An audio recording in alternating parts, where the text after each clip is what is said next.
Happy 11th day of Christmas. We're almost there. And as we are coming to the end of Christmastide and our 12 days of Christmas, I have been mindful of Christmas traditions, many of which never happened this year. But what are they? They're different for every family, of course, but common amongst them is getting together, sharing stories, exchanging presents, dining together. And in amongst all of this, I'm especially reminded of Christmas dinners. Christmas.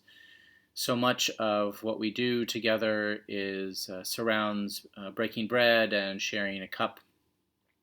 It's a very human experience. It is not Christian. It is not Western. It is human, and it is when we get together for these special occasions around a table that we do things that are special, right? We get on our nice clothes, not our work clothes, not our athletic clothes, but our nice clothes. And so we come together and we hear from each other and we learn and we observe. And I'm thinking especially with grandchildren coming to Grandma and Grandpa's house, grandmother, grandfather, Mima and Papa, whatever names you have. And it is at those times when our children learn and see, especially, so much more than in the everyday context, although that is critically important. They learn how to be with each other. We learn by modeling. What do we see our parents and our grandparents doing? We learn how to be. And some people call those things manners. Others use the word etiquette. I've been thinking about manners because when we go to places that are different than our normal context, they may have different rules of etiquette, different manners. Some places, for example, it is frowned upon to belch loudly at dinner. And some places, if you don't do that, well, then that's an insult to the cook. So there are different rules in different places. But what are these expectations? That's probably a better word.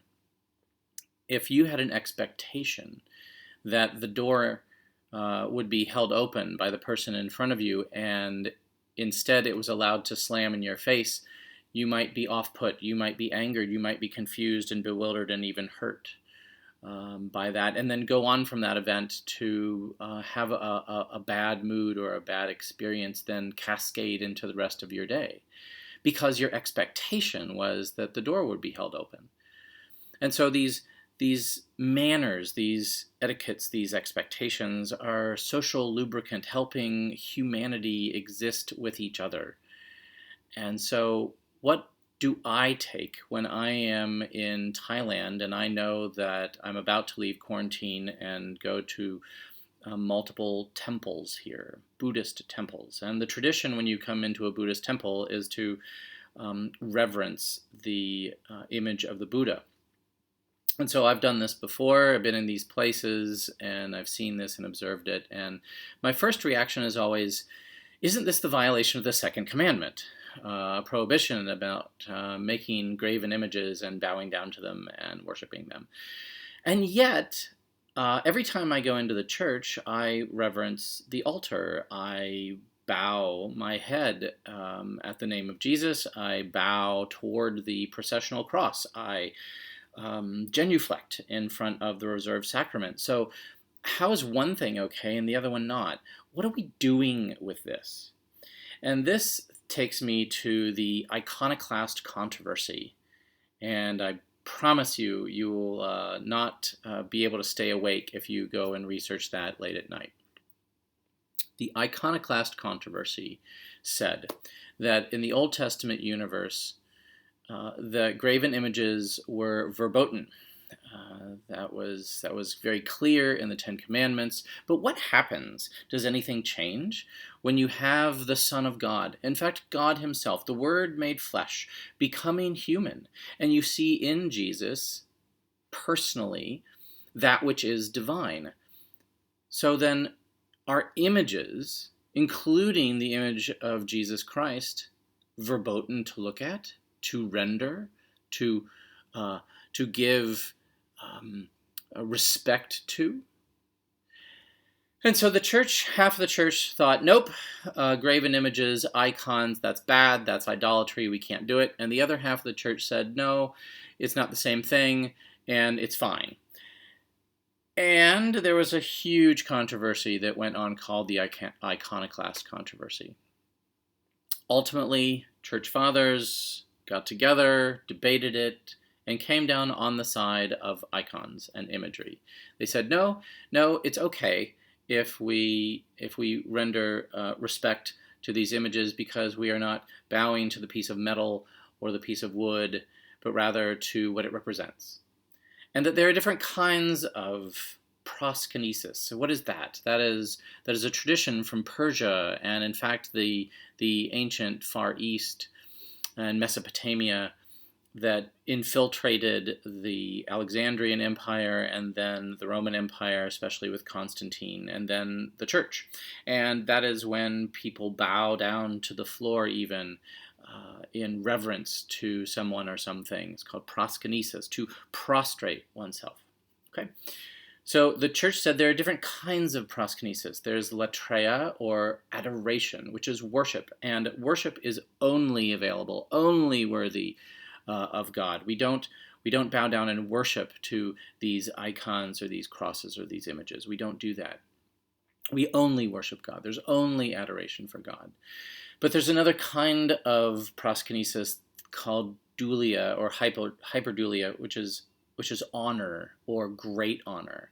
And we can do that because we can render honor to what these things represent without bowing down in worship to them.